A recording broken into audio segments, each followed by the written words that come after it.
বিসমিল্লাহির রহমানির রহিম। আসসালামু আলাইকুম ওয়া রাহমাতুল্লাহ। আশা করি সকলেই মোটামুটি ভালো আছেন। আসলে আমরা যদিও ভালো আছি, আবার ভালো না থাকারই কথা। দেশে যে অস্থিতিশীল অবস্থা বিরাজ করতেছে, এজন্য আসলে আমরা কেমনে ভালো থাকবো আর কেমনে ভালো থাকবো না, এটা নিয়েই প্রশ্ন। চট্টগ্রাম মহানগরীতে ছাত্র অধিকার পরিষদের নেতাকর্মীদেরকে গ্রেপ্তার করা হয়েছে। আচ্ছা, দেশে সাংবিধানিকভাবে যার যেরকম ইচ্ছা সে সেরকম দল করতেই পারে, রাজনীতি করতেই পারে। তো এখানে আওয়ামী লীগ, বিএনপি, জামাত শিবির বা অন্যান্য কোনো দল এর বিপক্ষে মাথাচাড়া দেওয়ার কোনো কারণ আসতেছে না।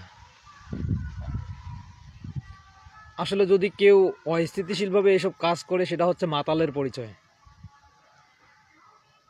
তো 1952 সালের ভাষা আন্দোলন থেকে শুরু করে যতগুলো রক্তক্ষয়ী সংগ্রাম আন্দোলন করা হয়েছিল না কেন, সবগুলোর পিছনে ছাত্রদের একনিষ্ঠ আন্দোলনের প্রভাব ছিল। তো আজকেও দেশে যাই ঘটুক না কেন, সেটা হোক রাজনীতি, হোক গরিবদের প্রতি অন্য কোনো ধরনের অসহায়ত্ব প্রকাশ করা বা তাদের প্রতি জুলুম নির্যাতন, সব কিছুর পিছনে আমাদের ছাত্রদেরকে কিন্তু এগিয়ে আসতে হবে। আসলে আন্দোলন সংগ্রাম করতে ভাই হাজার হাজার লোকের প্রয়োজন হয় না। 10টা ছেলে সিনা টান করে দাঁড়িয়ে গেলে আন্দোলন সংগ্রাম করা যায়। 10টা ছেলে যদি সিনা টান করে সামনের দিকে এগিয়ে যাওয়া যায়, তার পিছনে 10,000 লোক এগিয়ে আসবে। তো দেশের বর্তমানে মিডিয়ার যে সংবাদকর্মীরা আছে, মিডিয়াও সঠিক খবর পাবলিসিটি হচ্ছে না। মিডিয়া হচ্ছে বর্তমানে কি বলা যায়, একটা দাসে পরিণত হয়েছে। বর্তমানের মিডিয়া একটা দাসে পরিণত হয়েছে। সোশ্যাল মিডিয়ায় যদিও আমরা মোটামুটি ধরনের বিভিন্ন কিছু মনের ভাব প্রকাশ করতে পারি, কিন্তু সোশ্যাল মিডিয়ায় দেখবেন যে এর জন্য মামলা, হামলা, হুমকি ধামকি বিভিন্ন কিছু চলে আসবে। তো যাই আসুক না কেন, আমাদের সকলকে একযোগে একত্রিত হয়ে কাজ করতে হবে।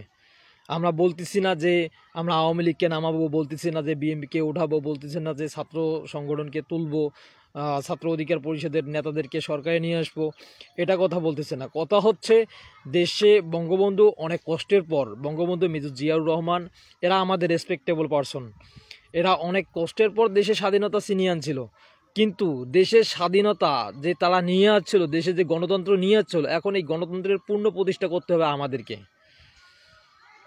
আমরা যদি দেশের গণতন্ত্রকে পুনঃপ্রতিষ্ঠা করতে না পারি, তাহলে সেটা হবে আমাদের ব্যর্থতা। তারা বঙ্গবন্ধু মেজর জিয়াউর রহমান, তারা একযোগে যেমন করে দেশের গণতন্ত্র নিয়ে আসছিল, তেমন আমাদেরকে গণতন্ত্রের পুনঃপ্রতিষ্ঠা করতে হবে।